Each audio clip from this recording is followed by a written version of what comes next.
Good evening. Last हम लोग पढ़े थे थर्ड जनरेशन,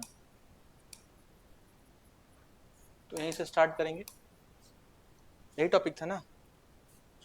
ठीक है, तो कहाँ तक बताए थे इसमें? सब कुछ लिखवा दिए थे? ठीक है, ठीक है। देखिए, थर्ड जनरेशन तक हम लोग पढ़ चुके थे। स्टार्ट कर रहे हैं हम लोग फोर्थ जनरेशन से। अब बेटा फोर्थ जनरेशन जब आया तो इस ऑपरेटिंग सिस्टम को, या इस समय जो ऑपरेटिंग सिस्टम बना, उसको ये ध्यान रखना था कि हमारा कंप्यूटर जो है वो VLSI सपोर्टेड है, वेरी लार्ज स्केल इंटीग्रेशन। ठीक है, यानी very large scale integration support करने वाला है। इसमें क्या होता था, यहाँ लिखते हैं। जैसे VLSI में क्या होता था कि बहुत सारा ट्रांजिस्टर है। एक चिप है, ये एक चिप है, इस चिप में बहुत सारे ट्रांजिस्टर, थाउजेंड्स ऑफ ट्रांजिस्टर्स होते थे, और वो सारा डेटा स्टोर करता था, जिससे कि क्या हुआ, फास्ट करना पड़ता था। स्पीड हमारा क्या होता, फास्ट होता। उसको फास्ट करने के लिए आवश्यकता थी हमें ऑपरेटिंग सिस्टम की। अभी तक हमारे पास जो ऑपरेटिंग सिस्टम था वो बेसिकली क्या कर पा रहा था, मेमोरी मैनेजमेंट और इनपुट आउटपुट डिवाइसेस को मैनेज कर पा रहा था। इससे फायदा नुकसान था? तो फायदा था कि मेमोरी मैनेज हो गया, इनपुट आउटपुट मैनेज हो गया, तो काम चल रहा था। लेकिन अब समय के साथ इसमें डेवलपमेंट की आवश्यकता थी। जैसे आप और हम आज यूज करते हैं, तो हमें मेमोरी और इनपुट आउटपुट के साथ और क्या क्या मिलता है, तो हमें मेमोरी और इनपुट आउटपुट के साथ एक पूरा कंप्लीट पैकेज मिलता है। उस पैकेज में हम लोग क्या क्या यूज करते हैं, तो कुछ सॉफ्टवेयर्स को भी यूज करते हैं। जैसे कौन कौन सा सॉफ्टवेयर है आपके पास? नोटपैड हो गया, वर्डपैड हो गया, माइक्रोसॉफ्ट एक्सप्लोरर हो गया, क्रोम हो गया, एसेट्रा एसेट्रा एसेट्रा। इन सबको मिला दिया गया और हमें बना कर दिया गया क्या, पैकेज। अब ये पैकेज काम कैसे करता है, तो इस चीज को समझने के लिए हम बताएं, इन दोनों को मिलाया गया और मिलाकर 7 डिफरेंट टाइप्स, 2 3 4 5 6 7 टाइप का ऑपरेटिंग सिस्टम बनाया गया। अब जिसमें से आप लोग कुछ कुछ पढ़े हैं। पहला हो गया बैच ऑपरेटिंग सिस्टम, उसके अलावा पढ़े हैं time sharing operating system. Next आप लोग पढ़े हैं रियल टाइम ऑपरेटिंग सिस्टम। इसके अलावा आप क्या पढ़े हैं, तो मल्टी प्रोग्रामिंग ऑपरेटिंग सिस्टम। इसके बाद आप क्या पढ़े हैं, मल्टी प्रोसेसिंग ऑपरेटिंग सिस्टम। इसके अलावा और आप क्या पढ़े हैं, तो आप लोग जानते हैं नेटवर्क ऑपरेटिंग सिस्टम। इसके अलावा आप जानते हैं क्या, डिस्ट्रीब्यूटेड ऑपरेटिंग सिस्टम।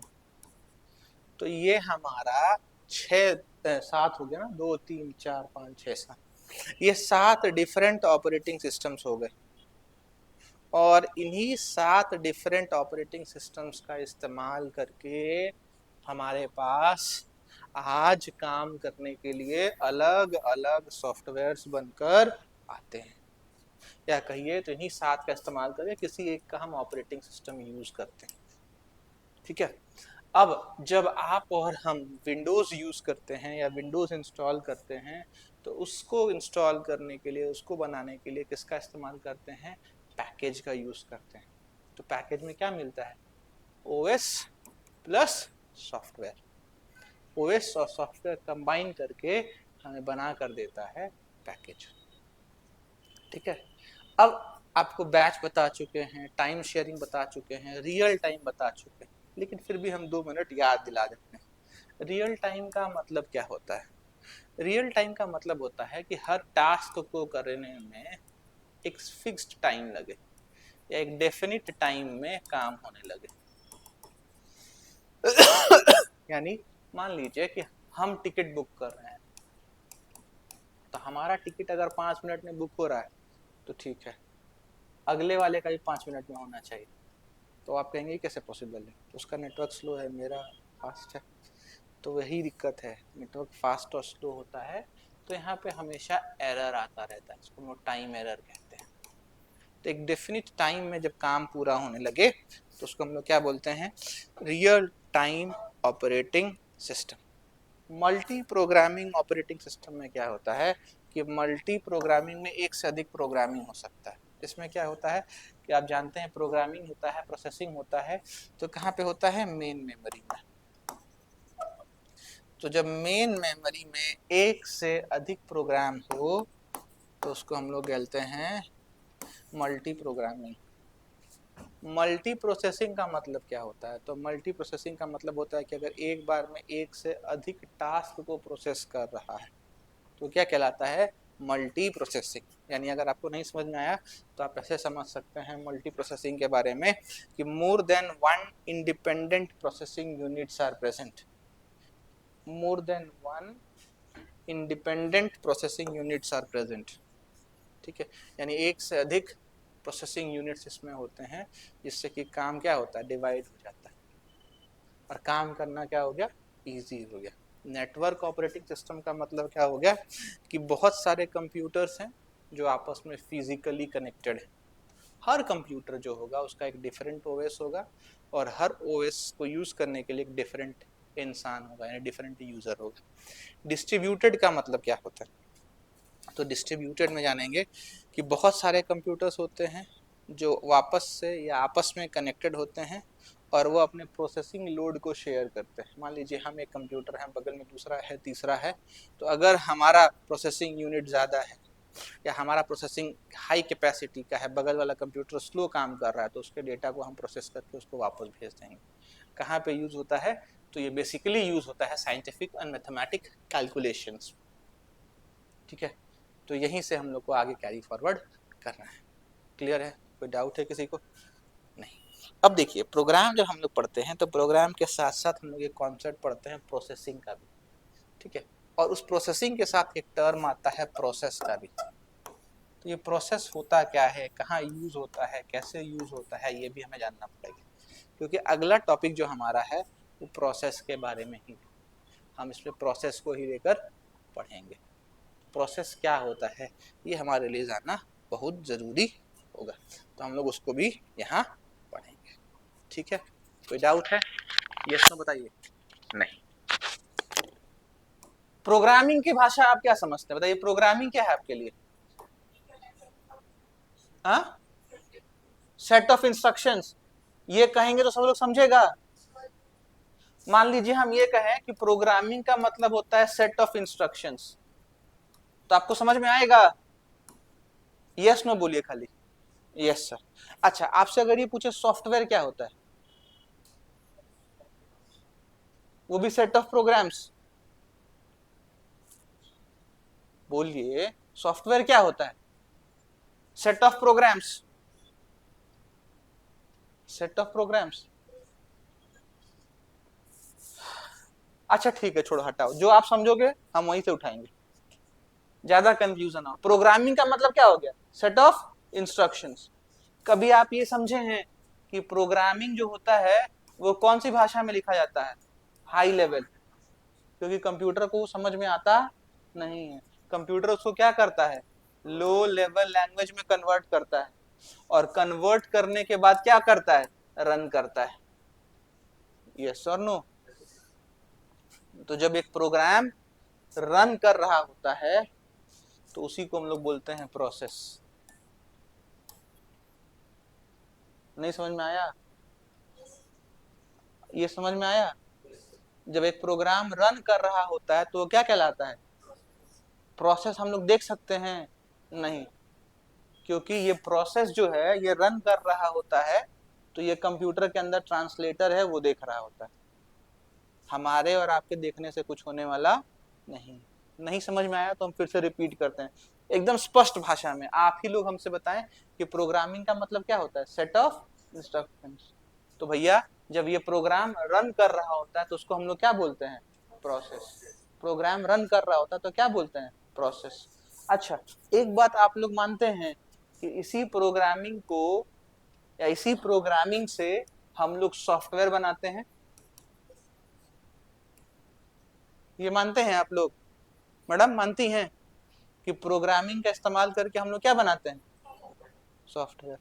तो अगर मान लीजिए सॉफ्टवेयर को रन करा दें तो क्या होगा?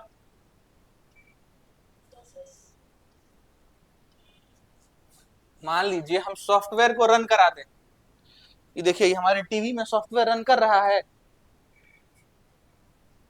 अरे कुछ सॉफ्टवेयर चल रहा है यहाँ पे, कौन सा? मान लीजिए ओबीएस चल रहा है, ये सॉफ्टवेयर चल रहा है ना। तो ये सॉफ्टवेयर क्या हो रहा है? एग्जीक्यूट हो रहा है। तो ये क्या है हमारे लिए? प्रोसेस। ये हमारे लिए क्या है? प्रोसेस। तो बेटा जब एक प्रोग्राम रन कर रहा हो, जब एक सॉफ्टवेयर रन कर रहा हो, तो उसको हम लोग क्या बोलते हैं? प्रोसेस बोल। क्या बोलते हैं? प्रोसेस। तो अगर अब हम प्रोसेस कहेंगे तो आपको ये समझना है कि अच्छा कुछ चीजें क्या हो रही हैं? रन कर रही हैं। और रन करने का मतलब ये नहीं कि दौड़ रही हैं, रन करने का मतलब ये है कि वो अपना काम कर रही हैं, यानी एग्जीक्यूट हो रही हैं। समझ रहे हैं मेरी बात? तो अगर कुछ भी चीज रन हो रहा है तो वो हमारे लिए ठेठ भाषा में क्या है? प्रोसेस। और ये ठेठ नहीं, टेक्निकल टर्म है, ये क्या है? प्रोसेस। अब यहाँ पे बहुत सारे क्वेश्चंस बनते हैं हमारे से कि अगर कोई काम चल रहा है, प्रोसेस चल रहा है, अगर कोई प्रोसेस चल रहा है तो क्या एक प्रोसेस इंडिपेंडेंट हो सकता है, या क्या एक प्रोसेस किसी पर डिपेंडेंट हो सकता है?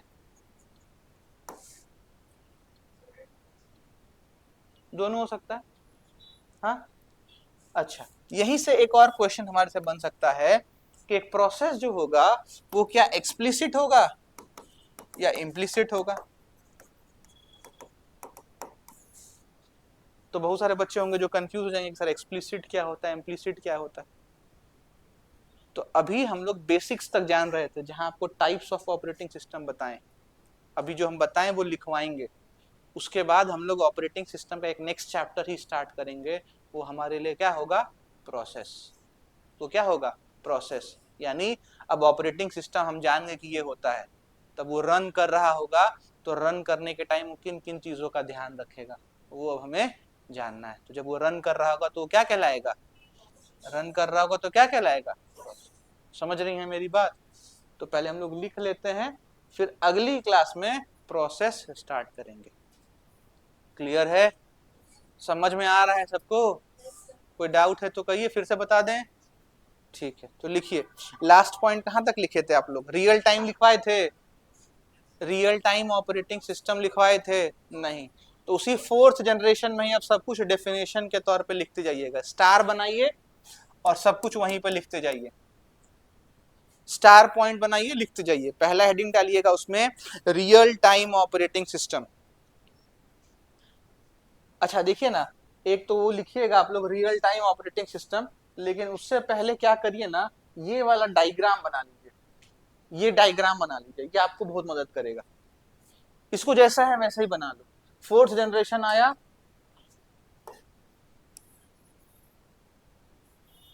हाँ, ये ऐसे बना लो, इससे आपको याद रहेगा कि ये सारा कॉम्बिनेशन एक ही का। जो सातवां हम आपको नहीं बताए थे वो लिख देते हैं, नेटवर्क ऑपरेटिंग सिस्टम बोलते हैं। ये सब एक ही के अंदर आता है, वो है हमारे पास विंडोज। आप विंडोज यूज करेंगे इसमें सब कुछ चलता है।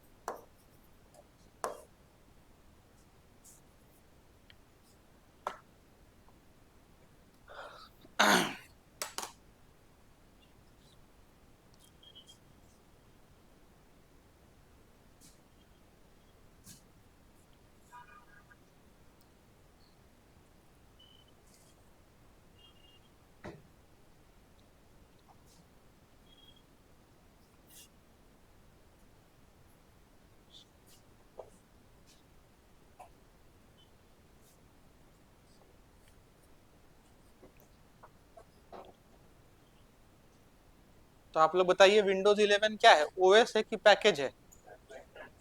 क्यों? क्योंकि ओएस प्लस सिस्टम सॉफ्टवेयर देता है। याद रहेगा?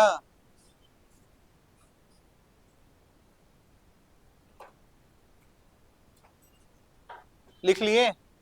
चलिए फटाफट इनका डेफिनेशन हम लोग पॉइंट बनाते चलेंगे। हमें जहां तक याद है ये दोनों हम लोग लिख चुके हैं।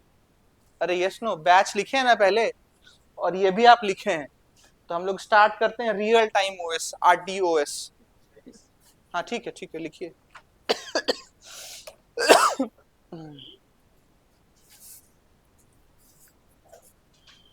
RTOS में हमसे पूछिएगा तो IRCTC से बढ़िया कोई नहीं है, उसके हम बहुत बड़े फैन हैं सॉफ्टवेयर्स में। उसका क्रैश करता है तो तुरंत निकल जाता है solution, with in seconds. Ticket book नहीं हुआ तो भी आ जाता है। आपको पता है कि नहीं, त्योहार जब आएगा तो 1 मिनट में 1.5 से 2 लाख लोगों का टिकट एग्जीक्यूट हो जाता है।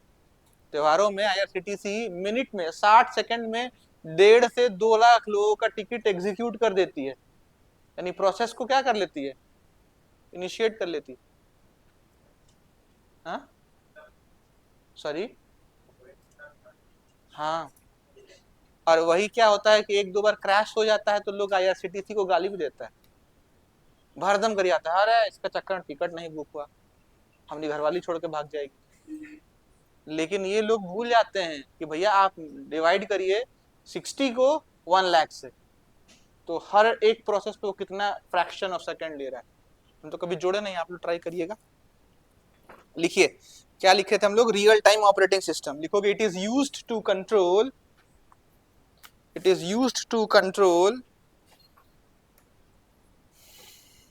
the operations in such a way,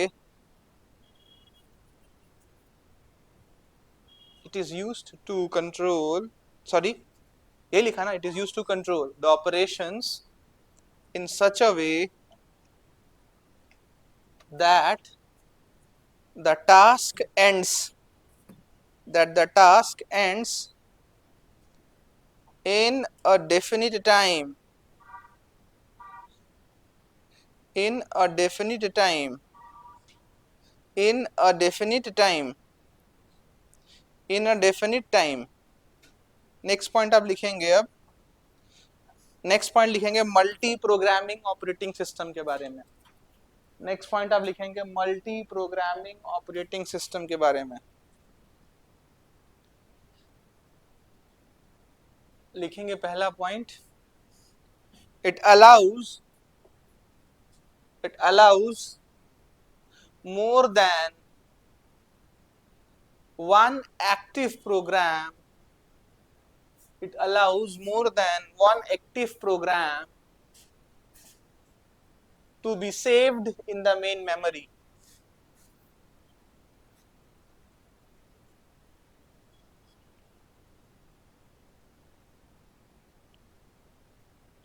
लिख लिए? नेक्स्ट लिखेंगे मल्टी प्रोसेसिंग, मल्टी प्रोसेसिंग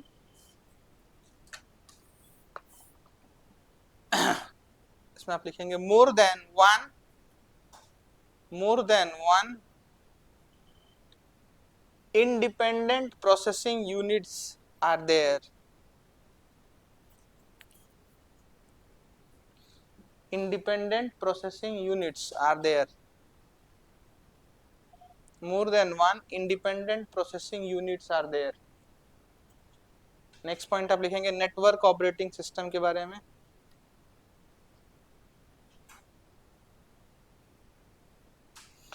लिखेंगे नेटवर्क, नेक्स्ट लिख रहे हैं हम लोग network operating system, it is a collection of, it is a collection of, it is a collection of physically interconnected, huh? physically interconnected, it is a collection of physically interconnected computers, physically interconnected computers।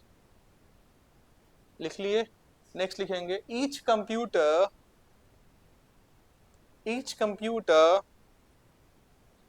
has its own OS, each computer has its own OS and user, and user।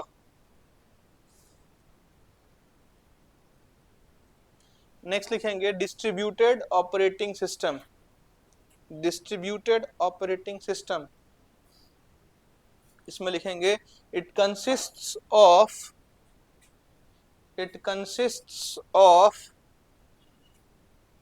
many computers, it consists of many computers that are interconnected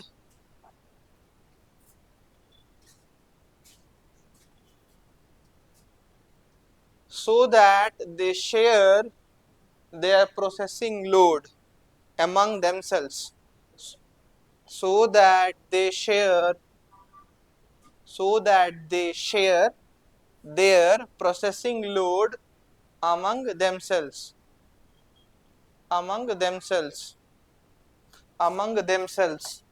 देखिए अगर ये नहीं समझ में आया तो यहाँ board पे देखिएगा, डिस्ट्रीब्यूटेड में क्या होता है, ये सीपीयू है, ठीक है, इस सीपीयू को किससे जोड़ दिए, कंप्यूटर से। ये क्या है, सीपीयू है, ये किससे जोड़ दिए, मॉनिटर से, ये भी मॉनिटर है।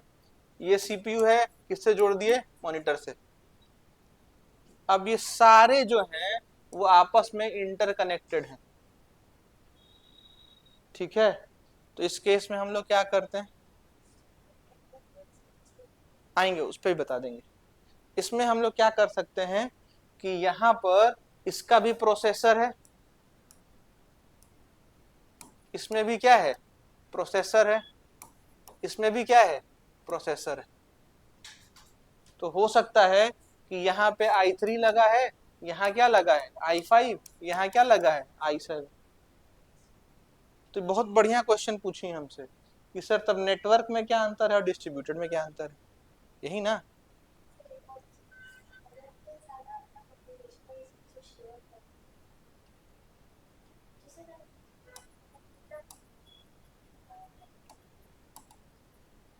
हाँ पूछिए।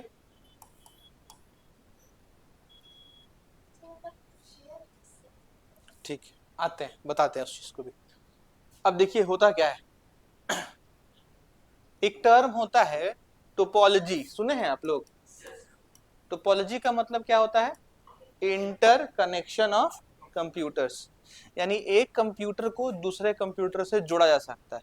टोपोलॉजी शब्द से सब वाकिफ हैं, ऐसा कोई जो नहीं जानता हो हाथ उठाएं। कितने लोग जानते हैं टोपोलॉजी के बारे में, वो हाथ उठाएं। ठीक है, ठीक है, समझ गए, शर्माना नहीं है, नहीं आता हमसे कहिए। कंप्यूटर को हम क्या किए, यहां से एक वायर निकाले, यहां लगा दिए, और यहां से निकाले वहां जोड़ दिए। लॉजिकली ये संभव नहीं है। कंप्यूटर को जोड़ने के लिए एक नियम होता है, और वही जो नियम बनाता है वो क्या कहलाता है, टोपोलॉजी। टोपोलॉजी में आप लोग 7 तरीके का पढ़े होंगे, जहां पर हम एक दो बता देते हैं, नहीं तो फिर बताएंगे अभी नेटवर्किंग में आगे। एक होता है रिंग टोपोलॉजी, सुने हैं। दूसरा हमारे पास क्या होता है, बस, सुने हैं, आप लोग सुनी है, आप लोग बीसीए में हैं, अच्छा सेकेंड सेमेस्टर में भी हैं, अच्छा 2 मिनट हम जान जाए इनसे। आप सब सेकेंड सेमेस्टर में हैं, वो कौन, पर्पल कौन, देखिए हमको कलर नहीं समझ में आता है। ये आप भी सेकेंड सेमेस्टर में हैं, तो किस कॉलेज से हैं आप सब, विमेंस कॉलेज, वो नहीं होता है, वी होता है, विमेंस कॉलेज। तो आप सब उसी जगह से हैं। तो अभी आप लोग के यहाँ क्या चल रहा है इस सेमेस्टर में, सब्जेक्ट जावा और डीएस या डीएम डिस्क्रीट मैथमेटिक्स, और क्या है, तो फिजिक्स मैथ्स भी पढ़ना होता है। कब तक पढ़ेंगे इसको, 4th सेमेस्टर तक। तो यही 4 सब्जेक्ट है, physics, maths, environment, D Hindi, English. हमको कंप्यूटर का विषय बताइए क्या क्या है, जावा, बस जावा, डिस्क्रीट मैथमेटिक्स वो भी पार्ट है। फर्स्ट सेमेस्टर में आप लोग क्या क्या पढ़ी हैं, आर्किटेक्चर पढ़ी हैं, सी प्लस प्लस पढ़ी हैं। तो कंप्यूटर का कितना पेपर था फर्स्ट सेमेस्टर में, 2 ही था, एक हो गया सी, और सी प्लस प्लस भी उसी में पढ़ा दिया गया।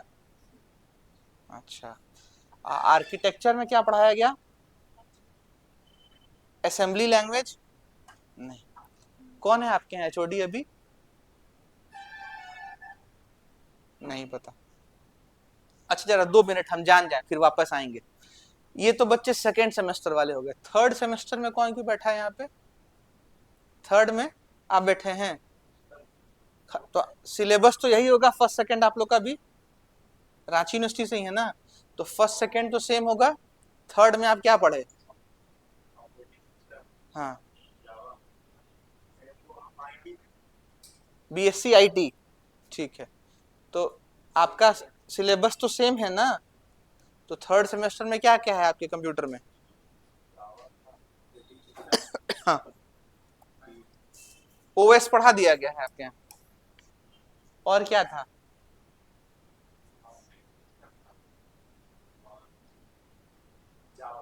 ठीक है, मतलब कंप्यूटर का दो ही था। अब बताइए फोर्थ सेमेस्टर में कितने लोग बैठे हैं यहाँ? फोर्थ में आप मतलब एक ही कॉलेज से हैं सब लोग? नेटवर्किंग भी था, ठीक है। जरा आप हमें बता दीजिए, पहले मैडम से जान जाते हैं। मैडम फोर्थ में क्या क्या कंप्यूटर का विषय था,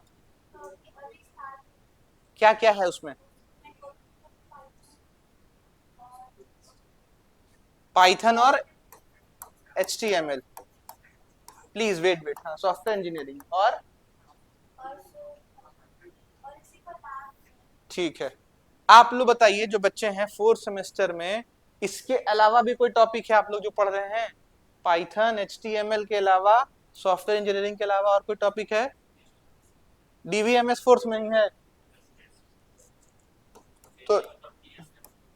सॉरी सॉरी, डेटा स्ट्रक्चर। अच्छा डेटा स्ट्रक्चर जो आपके यहाँ है, मतलब हमको लगता है रांची से ही होंगे आसपास से, तो आप लोग के यहाँ किस टॉपिक पर है? C++ या पाइथन? C++ होगा, ठीक है। ठीक है मान लिए सी पे, C++। फिफ्थ सेमेस्टर में कौन कौन है आप लोग हैं? इसके अलावा बताइए और कौन कौन सा टॉपिक है? और नहीं नहीं, हंसने की बात नहीं, थोड़ा सा हमें जानना पड़ेगा कि आप लोग किस टॉपिक से अवगत हैं, तो हमें पढ़ाने में सुविधा होगी। तो लिनक्स पढ़े हैं आप? अच्छा किस कॉलेज से हैं आप? तो लिनक्स आपको पता है कि है, उसके अलावा उसमें क्या क्या है वो पता है? नहीं आपको, आपको पता है? आप क्या पढ़े बताइए? थ्योरी ऑफ कंपटीशन में क्या एल्गो है खाली?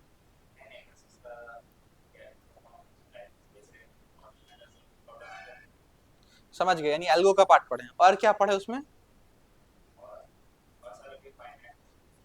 और क्या पढ़े?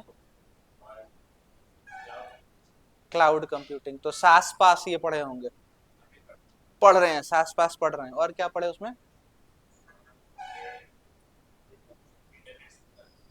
IoT भी है, इंटरनेट ऑफ थिंग्स है, और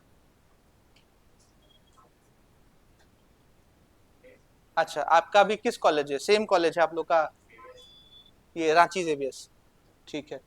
सिक्स्थ सेमेस्टर में कौन कौन है लास्ट ईयर में आपका? इसके अलावा कुछ और भी है? सेम,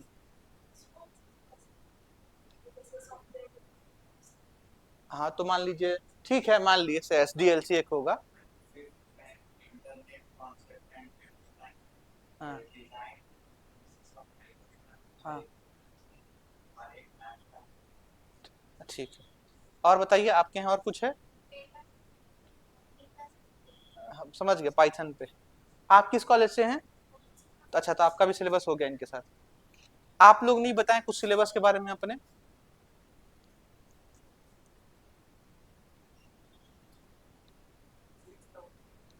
नहीं नहीं कोई बात नहीं, CS में कंप्यूटर साइंस में इसके अलावा और भी कोई टॉपिक पढ़ रहे हैं आप लोग? नहीं, देखिए ठीक है, हम तो पढ़ाएंगे, हम बताएंगे भी आपको, इस टॉपिक पे आगे लेकर चलेंगे, लेकिन हम आप सबसे कहेंगे कि अपना सिलेबस एक बार देखिए, ठीक है, बहुत आवश्यक है। क्योंकि अब जैसे मान लीजिए हम वहां से टोपोलॉजी में आ गए, तो आप टोपोलॉजी नहीं समझ पाए, या जो बच्चे नए हैं नहीं समझ पाए, तो हम ठीक है ये भी मानते हैं कि आपको नहीं समझ में आया, कोई जानता है। तो जैसे आप जो सेकेंड सेमेस्टर वाले हैं, आप लोग हमसे टोकिए कि सर हमें ये टर्म नहीं आता, तो हम लोग क्या करेंगे, उसको रिलेट करेंगे। नहीं तो आप अपने यहाँ, आपके यहाँ नेटवर्किंग कब है, 5th में, 4th में, तो आप 1 साल वेट करेंगी मेरा। हो सकता है हम चले जाएं, ईश्वर बुला लें हम। कितने बच्चे ऐसे हैं तो इसी साल CUET PG MCA नीमसैट या कोई और MCA टेस्ट दे रहे हैं इस साल। आप लोग सब इसी साल के लिए हैं। हाँ, तो आप प्लीज अपना सब्जेक्ट देखिएगा। आपको अपने सब्जेक्ट पे ये देखिए, अपने वहम निकाल दीजिए आप कि OS और CO कंप्यूटर ऑर्गेनाइजेशन ही क्वेश्चन बनेगा, लैंग्वेज छोड़ के सब बनेगा। ऑपरेटिंग सिस्टम का पार्ट नेटवर्किंग भी है, ऑपरेटिंग सिस्टम का ही पार्ट है आपका लिनक्स यूनिक्स। तो खैर लिनक्स यूनिक्स नहीं पूछेगा, ऑपरेटिंग सिस्टम का पार्ट में सॉफ्टवेयर डेवलपमेंट साइकिल पूछता है, इसी के अंदर सॉफ्टवेयर इंजीनियरिंग पूछा जाता है। सॉफ्टवेयर इंजीनियरिंग पढ़े होंगे आप लोग? हाँ, sorry, testing software development cycle का ही एक पार्ट है, सॉफ्टवेयर इंजीनियरिंग का ही पार्ट है, और बहुत ईजी है वो सब, बहुत बड़ा नहीं। जैसे मान लीजिए आप एक सॉफ्टवेयर बनाए या ऑपरेटिंग सिस्टम बनाए तो उसका टेस्टिंग होता है, तो मॉडल्स होते हैं, वाटरफॉल मॉडल वगैरह पढ़े होंगे आप लोग, स्पाइरल पढ़े होंगे, पढ़े हैं ये सब। तो इन सब मॉडल्स को जानना पड़ेगा बेसिक, तब वहां कर पाएंगे। DS हम मानते हैं कि आप नहीं भी पढ़िएगा तो चलेगा, लेकिन डेटा स्ट्रक्चर, एल्गोरिदम जानना पड़ेगा आपको, क्योंकि एल्गोरिदम क्वेश्चन बनाएगा ही बनाएगा, और एल्गोरिदम आपको यहाँ भी पढ़ना है। तो हम मानते हैं आपको टॉपिक ना हो, नहीं पढ़े हो, किसी कारणवश भूल गए हो, या उस समय मजा नहीं आया हो, पढ़ने में बोझ लगा हो, लेकिन एक बार कम से कम अपना सिलेबस देख लीजिए कि सर हमारा ये सिलेबस था और ये टॉपिक है।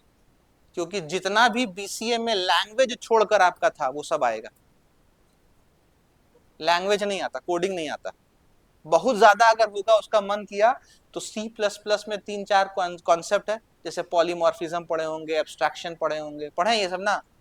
हाँ, data hiding, data binding, recursion, तो ये सब पूछ देगा।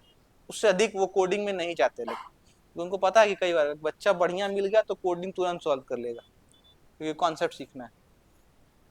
और आप जो बैठे हैं, ये मैं नहीं पता कॉलेज में क्या होता है, कैसे चल रहा है, आप क्या कर रहे हैं, लेकिन आपको अपने सब्जेक्ट पे कमांड रखना पड़ेगा। कैसे रखेंगे आप जानिए, वो हर जगह होता है बेटा, तो उसके लिए हम लोग को अपना टाइम देना होता है, यानी आपको खुद से पढ़ना पड़ेगा। और हम आपको बता दें कि आप ये सोचकर, पता नहीं MCA के बाद आप क्या स्कोप सोच के चल रहे हैं, लेकिन आपसे बता रहे हैं आप जब पास आउट होकर निकलेंगे तो आपके पास एक बहुत बढ़िया एवरग्रीन स्कोप होगा, वो होगा टीचिंग फील्ड। किसी भी कॉलेज में प्रोफेसर लग जाइएगा MCA के बाद भी, नेट करने के लिए भी आपको BCA MCA चाहिए। इसी शहर में 60,000 से कम कोई नहीं देता फ्रेशर को कंप्यूटर साइंस में। इनके यहाँ जहाँ आप लोग पढ़ रहे हैं, इन कॉलेजेस में नाम हम नहीं लेंगे, इनके यहाँ आपको 40,000 रुपया मिलता है, ये कॉलेज में।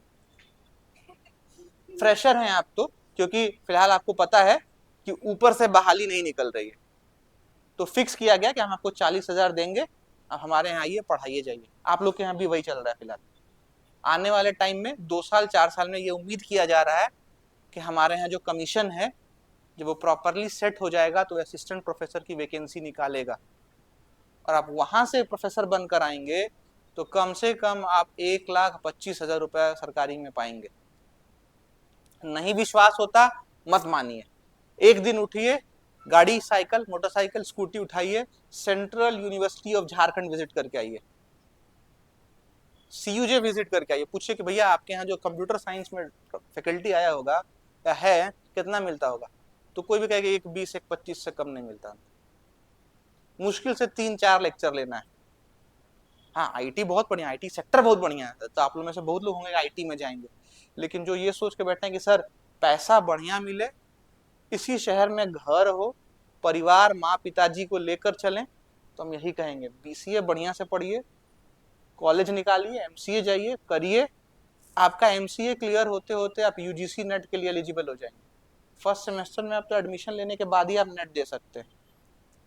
तो वहाँ 2 फायदा होगा, अगर आपका JRF निकल गया, जूनियर रिसर्च फेलोशिप में, पता है आप लोग को JRF, अगर आप UGC नेट देते हैं उसमें 2, अब 3 चीज हो गया इस बार से, पहले 2 था, 3 क्या क्या है, पहला होता है PhD, दूसरा होता है UGC नेट JRF, और तीसरा होता है असिस्टेंट प्रोफेसर।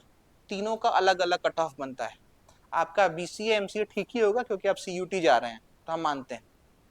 आप जब वहां बैठेंगे तो आपको जेआरएफ में यही करना होगा। कोशिश आपको ये रखना है कि हमको जेआरएफ निकालना है। 30 साल तक एज होता है। उसमें फायदा क्या होगा कि आपको एलिजिबिलिटी मिलेगी पीएचडी में एडमिशन कराने की। आंख बंद करके आप जेआरएफ निकालेंगे, कोई भी सरकारी यूनिवर्सिटी आपको रख लेगी। और किसी प्रीमियर इंस्टीट्यूट में जाइएगा। अपने यहाँ जेयूटी है, झारखंड इंस्टीट्यूट टेक्नोलॉजी, सीयूजे है। उसमें नियम क्या है कि 5 साल तक आपको स्कॉलरशिप मिलता है। पहले 3 साल तक आपको हर महीने 35,000 रुपया मिलेगा और अगले 2 साल तक आपको 40,000 मिलेगा। एसआरएफ बन जाएंगे आप। तो 5 साल में आपको रिसर्च करके एक थेसिस बना के प्रेजेंट कर देना है। अब 5 साल में आप सीख जाइएगा क्या करना है। किसी कैंपस में रहिएगा, 35,000 बहुत होता है, बहुत होता है। आप अपना जीवन बहुत बढ़िया काटिएगा उस टाइम। और हो सकता है आप जब 2 साल 3 साल बाद आगे बढ़ेंगे तो आपको वो स्टाइपेंड बढ़ जाएगा। उसके अलावा भी पैसा मिलता है वहां पे। अगर मान लीजिए कंटीजेंसी चार्जेस बोलते हैं, आपको कलम खरीदना है, कॉपी खरीदना है, लैपटॉप खरीदना है, एक साल पूरे 5 साल में एक मुश्त में 50,000 रुपया मिलता है। हमको जहाँ तक पता अभी भी लैपटॉप के लिए, हम लोग तो बहुत पुराने हो गए। और 20,000 रुपया मिलता है 5 साल में कॉपी कलम किताब के लिए अलग से। एक ही दिक्कत होती है वहाँ कि आपका जो एचओडी होगा, आपका सीनियर होगा, वो अपनी क्लास दिलवाएगा। बच्चे उसकी क्लास लेने से भागते हैं। हम कहेंगे वो क्लास देंगे, आप क्लास लेंगे, वहीं आपका टीचिंग स्किल डेवलप हो जाएगा। और 5 साल बाद अभी चल क्या रहा है मार्केट में, यही है कि जहाँ से पीएचडी करते हैं वहीं आपको रख लिया जाता है। वो एक स्टाइपन देता है 50,000 55,000, और उस स्टाइपन के बाद वहीं वैकेंसी निकलती है, वहीं आप परमानेंट हो जाते हैं। देखिए हम ऑन कैमरा कह रहे हैं, सेंट्रल यूनिवर्सिटी ऑफ झारखंड अभी वैकेंसी निकाली है टेम्पोररी फैकल्टी के लिए। एमटेक प्लस नेट होना चाहिए। अब हमारे उनके यहाँ बीटेक वाले सेक्शन में खाली है, तो बीटेक वाले में वो लोग एमटेक रखता है। कंप्यूटर एप्लीकेशन वाले में एमसीए एमएससी आईटी रखते हैं। वो लोग 55,000 रुपया दे रहे हैं महीने का। वर्किंग आवर सेम है। अब क्या दिक्कत है, हमारे पास रांची जाना है, 55,000 यहीं मिले तो कोई घाटा है?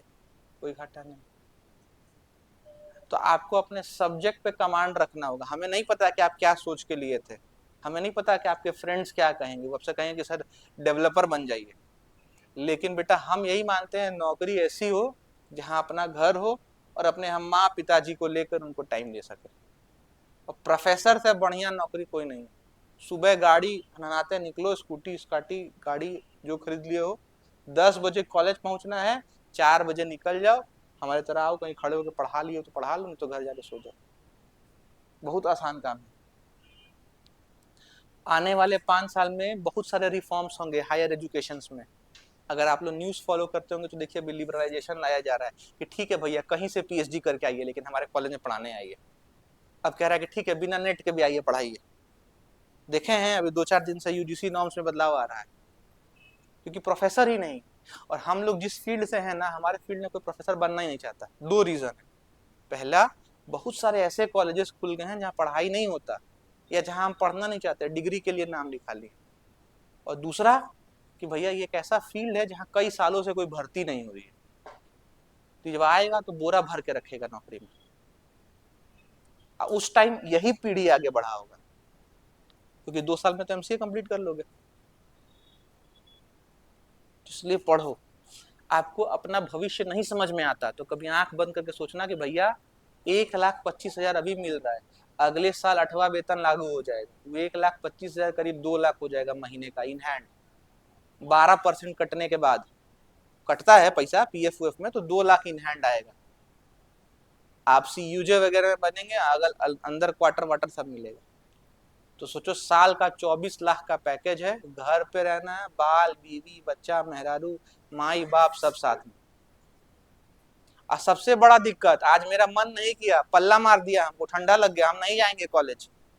आप लोग हंस रहे हैं, हम फैक्ट बता रहे हैं। पता है आप खाली सेमिनार देने के नाम पर 30 दिन की छुट्टी ले सकते हैं। मुश्किल से 220 या 210 दिन कॉलेज चलता है, गवर्नमेंट कॉलेज पूरे साल में। उसमें से आप मान लीजिए 220 दिन चला तो कितना हो गया, 6 3 18 7 7 महीने चला। 7 महीने चला 30 दिन आपको वीसी सैंक्शन कर सकता है लीव, किस लिए? तो आप किसी दूसरे कॉलेज में चले गए सेमिनार देने के लिए कॉन्फ्रेंस के नाम पर, कितना बचा? 6 महीने। वो 6 महीना में आप सोचिए कितना पढ़ाइएगा। 6 महीना नौकरी करके आपको 12 महीने का सैलरी देती है कॉलेज, और यही रीजन है कि वैकेंसी नहीं आ रहा है। और थोड़ा सा अगर आप में हाथ पैर मारने का क्षमता है, हाथ पैर मतलब कि आप बोल सकते हैं, पढ़ा सकते हैं, कंटेंट डिलीवरी बहुत अच्छा कर रहे हैं, तो आप ही प्रमोट होकर वाइस चांसलर बनिएगा। और वाइस चांसलर सबसे नजदीक होता है राजभवन के, गवर्नर के, क्योंकि उसके बाद कौन आता है? चांसलर। तो उससे बड़ा पैसा पैरवी क्या चाहिए? वाइस चांसलर बन गए तो घर, गाड़ी, बंगला, टीवी, रिमोट, 2 पुलिस गार्ड सब मिलेगा। रिटायर हो गए तो उसके बाद तो पेंशन मिलेगा ही, उसके अलावा कोई प्राइवेट यूनिवर्सिटी आपको बना देगी अपने यहाँ वीसी। आपको ये बताना हम भूल गए कि उसी दौरान आप चाहें तो अपने पूरे कार्यकाल में 3 साल तक पेड लीव ले सकते हैं पढ़ने के नाम पर। बोलिए कि हम रिसर्च करने जा रहे हैं कहीं और, 3 साल तक छुट्टी ले लीजिए, पैसा हर महीना आता रहेगा। महिलाओं को अपना बच्चा देखने के लिए चाइल्ड केयर लीव मिलता है, 1 साल का पेड लीव। मेटर्निटी 6 महीना अलग, बच्चा बड़ा करने के लिए साल भर 1 महीना पैसा अलग। बहुत सारे बेनिफिट्स है जो टीचिंग सेक्टर में है, जो आईटी नहीं देगा। आईटी आपको एक पैकेज दे देगा 20 लाख का, सीटीसी होता है, पैकेज भी नहीं होता, सीटीसी होता है, कॉस्ट टू कंपनी, यानी जहां कॉफी पीते हैं तो वो भी काउंट हो जाता है, इन हैंड उतना नहीं आता। और हम इसीलिए आपसे सब्जेक्ट पूछ रहे हैं कि सब्जेक्ट क्या है, सब्जेक्ट पकड़ बनाइए। हमको पता है कि सब लोग सीरियसली नहीं लेता, लेकिन अगर ये 10 बच्चा भी सीरियसली ले ले, कल को जाकर यूजीसी नेट दे तो बहुत बेहतर करेगा। और हम ये नहीं चाहते कि आप आगे चलकर फिर यूजीसी नेट के लिए कहीं पढ़ें, क्योंकि आपको यही सब्जेक्ट फिर पढ़ना है। वहाँ लैंग्वेज का कोई रोल नहीं है, सी, सी प्लस प्लस, जावा हमारे लिए कोई रोल नहीं रखता। यही आपको structure, algo, OS, SDLC, software development life cycle पढ़ना है। सबसे मजेदार बात है वहाँ कोई नेगेटिव मार्किंग नहीं होता। सबसे मजेदार बात वहाँ पे और भी है कि भैया वहाँ पे हर एक इंसान के लिए अलग अलग कट ऑफ होता है। और सबसे मजेदार बात है कि कंप्यूटर का कट ऑफ कभी भी जनरल का भी 60% से अधिक नहीं जाता। उससे मजेदार बात है कि 2 पेपर होता है, एक रिसर्च मेथोडोलॉजी, एक सीएस, 50-100 आराम से निकलता है। कट ऑफ आराम से कंप्यूटर का निकलता है, कैंडिडेट ही नहीं बैठता। पिछले हमको याद है जून जुलाई में 8,000 बच्चा ही खाली पीएचडी के लिए क्वालिफाई कर पाया, 6,000 या 3,500 असिस्टेंट प्रोफेसर, 1200-1500 सीएस में बनना जेआरएफ, और मुश्किल से 20,000 लोग फॉर्म भरा था। तो बचा कौन? सब तो निकल ही गया। तो जिस ट्रैक को चुने बहुत बेहतर चुने हो, उसका सही से इस्तेमाल करना सीखो। पढ़ो, सब लोग पढ़ो, नहीं आता पूछो। आपको लगता है कि वो भी नहीं सीख पाते तो हम ही से पूछो कि सर टॉपिक बताइए, पैसा नहीं लेंगे, ऐसे ही बताएंगे कि ये टॉपिक ये है, सीखो, लेकिन आगे बढ़ो। और कुछ नहीं समझ में आता तो सोचो कि हमें कुछ नहीं करना, हमें प्रोफेसर बनना है बस। आने वाला 2 साल उसी का है। लास्ट पॉइंट क्या लिखवाए थे? अच्छा हाँ, बता रहे थे ना, अच्छा छोड़ दो इसको, रहने दो, अगली क्लास में देखेंगे। लास्ट पॉइंट लिखवाए क्या थे? सुन लो यहाँ पे, यहाँ सुनो, टोपोलॉजी बता रहे थे। टोपोलॉजी का मतलब क्या होता है? Inter connection of computers. तो बेटा जब हम लोग कंप्यूटर कनेक्ट करते हैं तो कुछ नियम कानून होता है, वही नियम कानून कहाँ बताया गया है? टोपोलॉजी में। तो यहाँ जब एक सिस्टम से दूसरा, दूसरे से तीसरा होता है तो उसमें एक रूल फॉलो होता है। अब वो रूल क्या होता है बाद में चर्चा करेंगे। तो इसमें क्या होता है, हम जब डिस्ट्रीब्यूटेड बता रहे थे तो ऑटोमेटिकली ये सिस्टम 2 जो होगा ना, अगर ये कोई काम कर, माफी चाहते हैं, सिस्टम 1 अगर कोई काम कर रहा है और इसको लगता है कि ये काम मेरे में हैंग कर रहा है, तो ये ऑटोमेटिकली यहाँ से पास कर देगा किसको? सिस्टम 2 को। अब सिस्टम 2 कैलकुलेशन करके वापस से उसको दिखाएगा। इसका यूज कहाँ करते हैं? तो इसका यूज करते हैं मैथमेटिकल कैलकुलेशंस को इवेल्युएट करने के लिए। यानी बेसिकली कह सकते हो कि कोई साइंटिफिक कैलकुलेशन करना है तो वहां यूज करते हैं। अब यहां पर एक आता है कि ये नेटवर्क ऑपरेटिंग सिस्टम क्या होता है।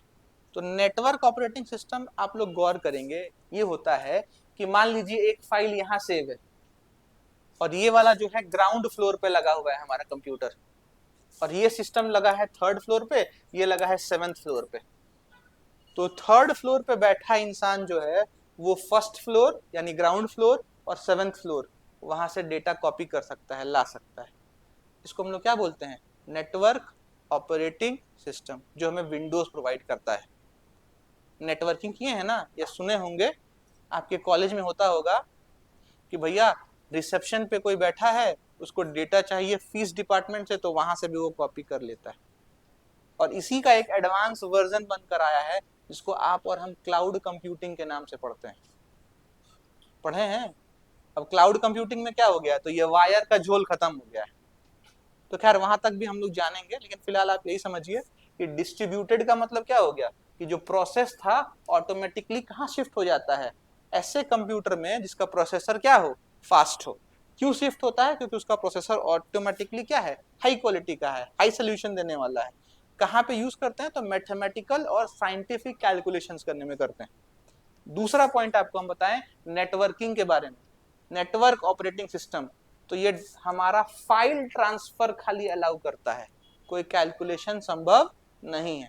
तो इसमें क्या होगा कि मान लो यहाँ तीसरे नंबर पे बैठा आदमी चाहता है कि हमको ग्राउंड फ्लोर से फाइल चाहिए, तो इसके स्क्रीन पर एक मैसेज आएगा, ट्राइंग टू शेयर फाइल, तो यस या नो।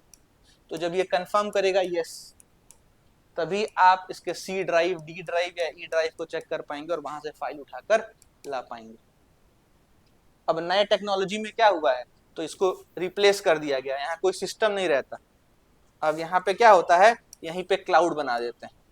क्लाउड का मतलब क्या हो जाता है, एक स्टोरेज पॉइंट बना देते हैं। अब हम लोग यहाँ से डेटा ले आकर यहाँ देखते हैं। तो पहले यहाँ पे क्या होता था, कंप्यूटर, अब कंप्यूटर को किससे रिप्लेस कर दिए, क्लाउड से।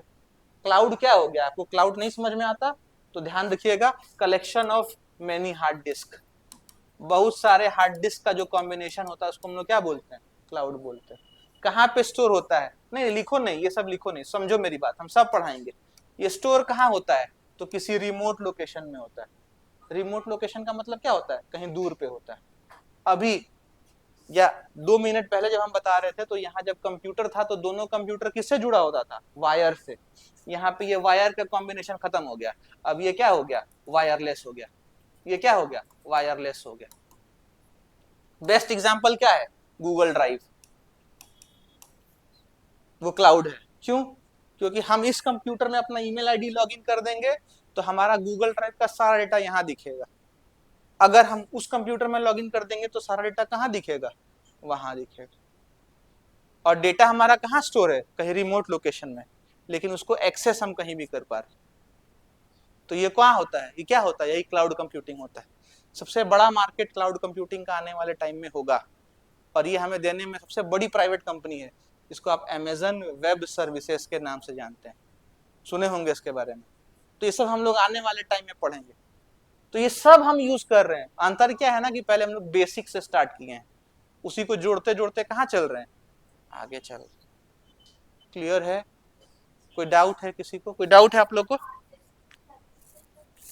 अब रहने दीजिए, अगली क्लास में बताएंगे। इसको याद रखिएगा, हम बताएंगे श्योर। कोई डाउट है यहाँ तक किसी को। कई बार होता क्या है ना, कि हम लोग चर्चा करते करते आगे बढ़ जाते हैं, और कई लोग यहाँ होते हैं कहते हैं मास्टर बा छोड़ जल्दी सुत जाए क्या। तो ध्यान सबका रखना होगा। ठीक है, थैंक यू।